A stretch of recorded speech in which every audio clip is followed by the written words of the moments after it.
Tai paskutinis pranešėjas yra tokioj nepavydėtinoj situacijai, nes jis morališkai yra baudžiamas už visų kitų pranešėjimų nesugebėjimą tilpti į laiką.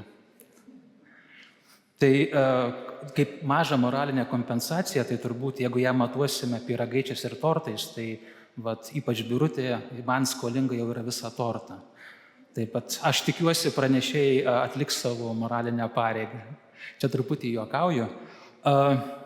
Ačiū Mažvydui, kuris padarė gerą įvadą turbūt į tą temą ir aš labai daug turbūt negaišiu pristatydamas patį projektą. Gal tik pasakysiu, kad kaip maži dalykai gimsta ar tampa dideliais. Viskas prasidėjo nuo minties, kai pamačiau, jog Visuomenės sveikatos stiprinimo fondas Visuomenės sveikatos stiprinimo srityje siūlo teikti paraiškas į projektą, kuris yra skirtas metodinės priemonės iki mokyklinio ir priešmokyklinio amžiaus tėvams parengimui ir ta metodinė priemonė yra skirta probleminių medijų naudojimo prevencijai.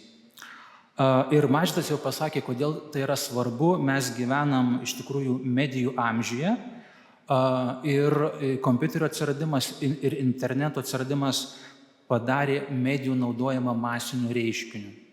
Anksčiau buvo rekreacinis, iš tikrųjų dabar tapo masinis ir per tai atsirado naujos grėsmės. Kalbant konkrečiai apie priklausomybės, tai pirmiausia paskatino naujų priklausomybės formų atsiradimą, elgesio priklausomybių formų, tai priklausomybė nuo socialinių tinklų, priklausomybė nuo interneto kaip tokio, priklausomybė nuo apsipirkinėjimo internetu ir taip toliau.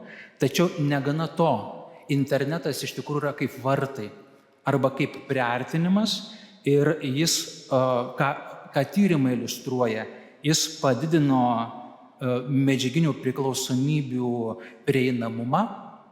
Puikiai yra žinoma, kad naudojantis medija priemonėmis Telegram kanalu galima kur labai lengvai įsigyti cigarečių ir cigarečių priedų ir taip toliau. Tai internetas priartino. Kitas pavyzdėlis, jeigu anksčiau žmogus turintis priklausomybę seksualinę turėdavo eiti į tam tikrą vietą, tai dabar, kad tą priklausomybę realizuoti, pakanka įeiti į internetą ir priartėjo ta priklausomybė. Dėl medijų kai kurios priklausomybės elgesio iš tikrųjų įgijo pandeminį reiškinį ir tą sako tyrimai. Tai sakykime, priklausomybė nuo pornografijos, iš tikrųjų apie tai mažai kalbama, tai yra pandemijos lygio bėda. Ir tikrai džiugu, kad Lietuvoje yra daromi tyrimai ir kad Sveikatos apsaugos ministerija reaguodama į tuos tyrimus kelis metus iš eilės finansavo projektus, kuriais buvo skirta šitų priklausomybių prevencijai. Ir būtent į mano minėtą projektą mes ir aplikavome ir mums pavyko laimėti. Ir dabar, kas turbūt yra tokie gerieji rezultatai to pačio projekto, tai pirmas dalykas, mes pasitvirtinome, kad paprasta šeimų organizacija, nes mes esame šeimų organizacija, tėvus vieninti organizacija, gali lygiais pagrindais konkuruoti su ekspertinė organizacija. Prieš tai kalbėjau iš šeimos komisijos atstovai ir vardinau paslaugų rūšis. Tai ne kiekviena šeimų organizacija yra pajėgi teikti įvairias paslaugas šeimoms. Čia reikalingas ekspertinė kompetencija ir tam tikra patirtinė kompetencija, kur paprasta šeimų organizacija negali. Ir mums pavyko laimėti ir rezultatas buvo džiuginantis, bet kartu ir kelia klausimą, kodėlgi nėra atskiro finansavimo šeimų organizacijoms, kurios gali duoti tikrai gerą rezultatą, kurį matote prieš akis. Ant stalo yra padėtas mūsų parengta metodika tėvams, kurią rengė mūsų organizacijos nariai ir bičiuliai. Tai yra paprasti tėvai. Vienas tėtis ir 4 mamos. Ir mano galva, kad mūsų metodika nieko nenusileidžia metodikai, kurią, sakykime, paruoštų Vilniaus universiteto fakultetas filosofijos, kuris tyrimus daro šitoje srityje.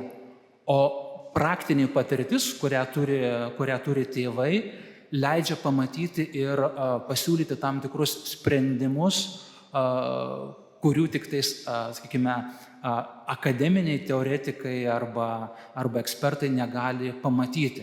Kaip paprastas pavyzdėlis mūsų darbo, mes susitikinėdavom darbo grupelėse ir kalbėdavom, ką būtų galima pasiūlyti. Ir vienos mamos įžvalga, kalbamės, bet palaukit, bet pažiūrėkit, aš vaiką vežu mes namuose su ekranais susitvarkom. Vaiką vežu į mokyklą ir ką aš matau?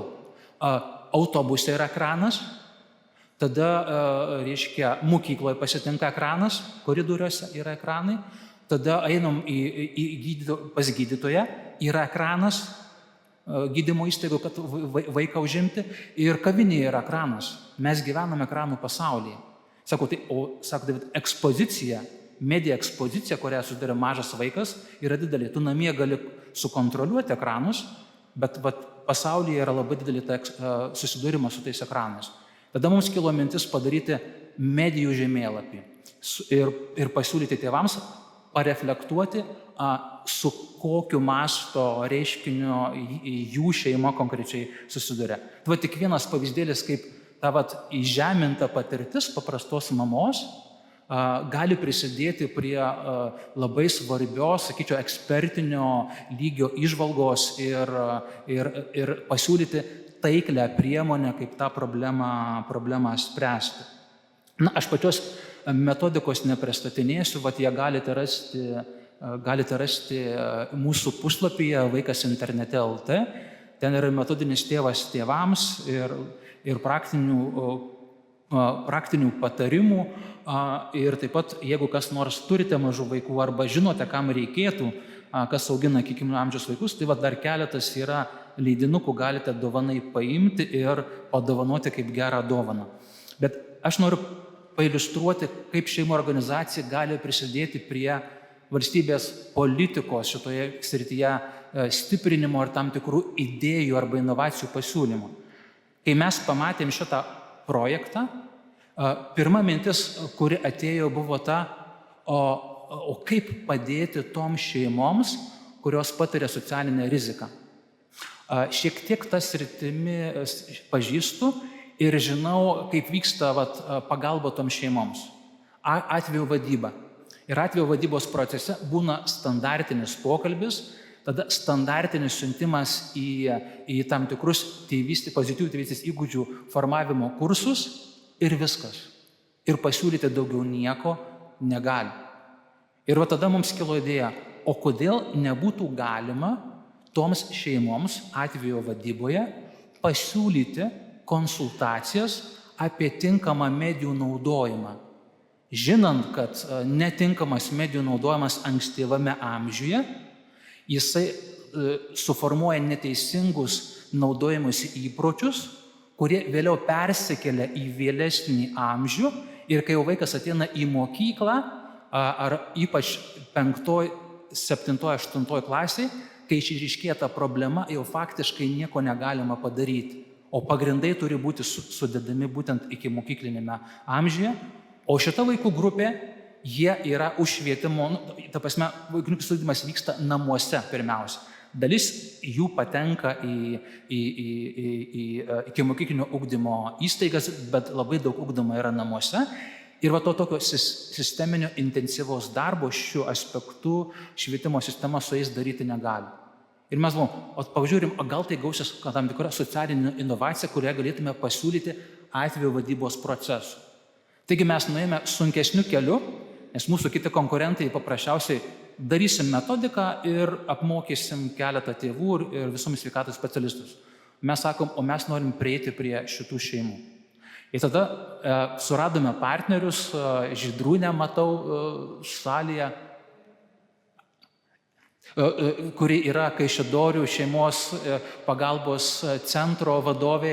Taip pat susiradome kitus partnerius Vilniuje, palaimintų Jurgio Matulaičio šeimos centrą, kuris irgi dirba su tokiom šeimom. Ir su jais pabandėme panaudoti sukurtą produktą būtent darbui su socialinę riziką patiriančiamis šeimomis.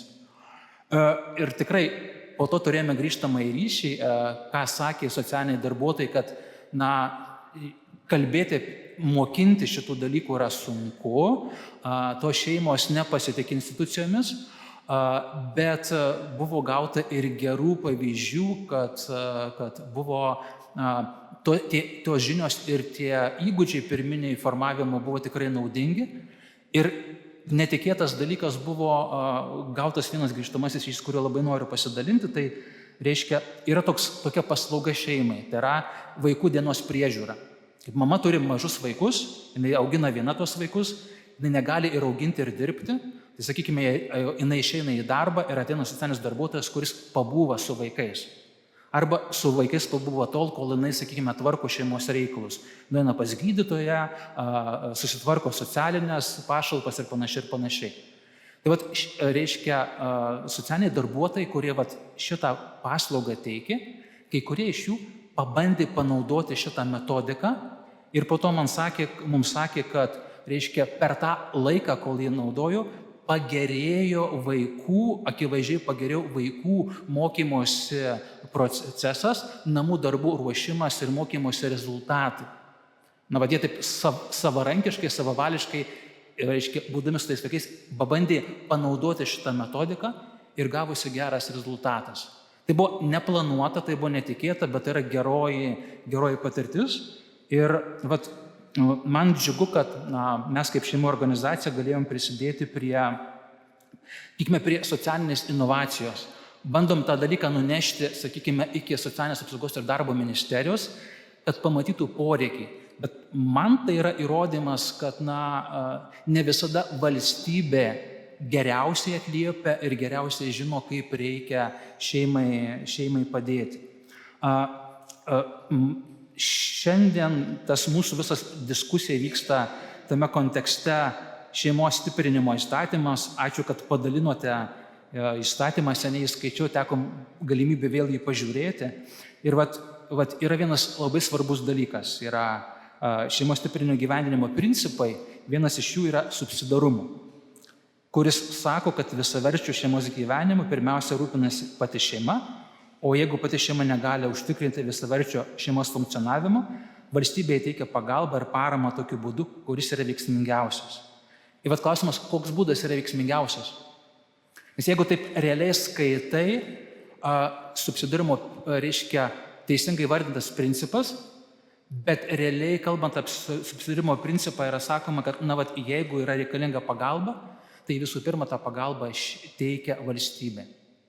O realiai subsidiarumo principas sako, kad valstybė teikia pagalbą tik tada, kai pagalbos teikti negali kitos mažesnės struktūros, bendruomenė, religinė bendruomenė, kaimo bendruomenė, šeimų organizacija ir taip toliau. Tik tada.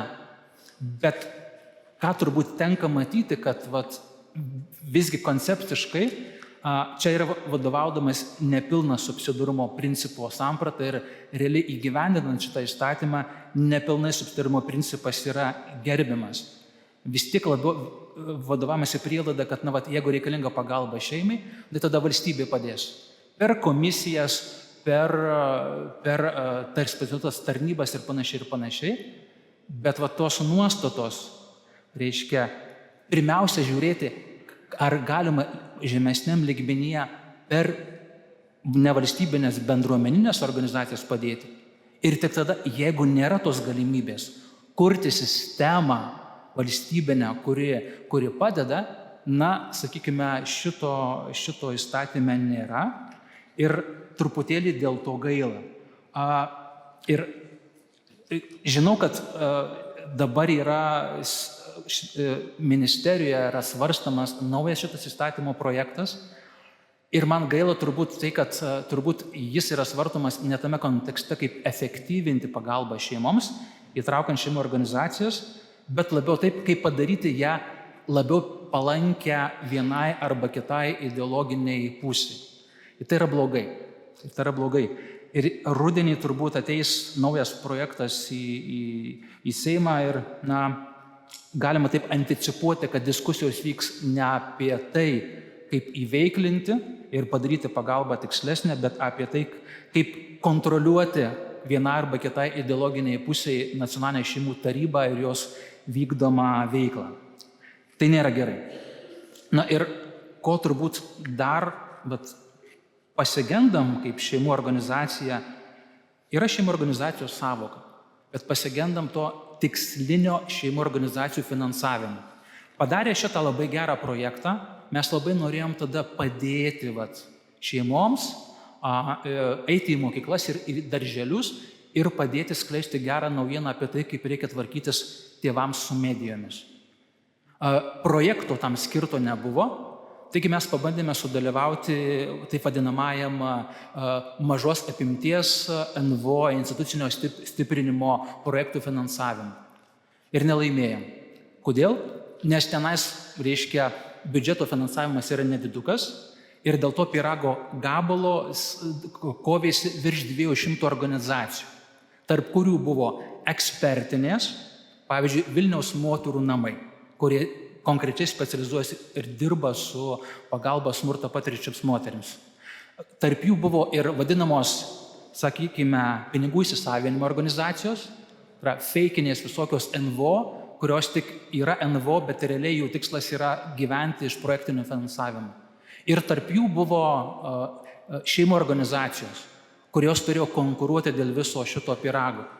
Ir man kyla klausimas, ir šitą klausimą aš atnesiu rudenį, jeigu teks galimybė kalbėtis dėl to naujo įstatymo, šeimos įstatymo projekto, kalbėtis ne apie ideologiją, bet apie realią pagalbą šeimoms, o kodėl negali būti atskiras finansavimas šeimų organizacijoms, kurios yra ne tik advokacijos organizacijos, bet ir šeimos pagalbos organizacijos, ir kodėl nebūtų galima, kad būtent nacionalinė šeimos taryba, matydama poreikis, kurios yra, galėtų nustatyti to finansavimo kriterijus ir prioritetus ir būtent remti šeimų organizacijas, kurios lokaliam lygmenyje galėtų padėti šeimoms. Aš čia kalbu apie nacionalinį lygmenį, nes savivaldybės lygmenio šiek tiek to yra, nes ten, kur yra šeimų tarybos savivaldybėse, ten yra kažkoks tai mažiukas projektinis finansavimas skirtas šeimų organizacijoms ir jos gali kažką tai pagalvoti ir padaryti. Bet nacionaliniam lygmenyje tokio finansavimo mechanizmo būtent šeimų organizacijoms, ne apskritai visom NVO, tai mes stokojame. Tai labai norėjau šitą dalyką pasakyti, užmesti, kad mes pagalvotume ir kad rudenį, jeigu ateisim į diskusiją, tuo klausimu kalbėtume ne tik apie tai, kam priklauso kokia ideologija nacionalinė šeimos taryba, bet ir kalbėtume apie tai, kaip realiai nacionalinė šeimos taryba galėtų prisidėti prie šeimų gerovės Lietuvoje kūrimo. Tai tiek, ačiū uždėmesį.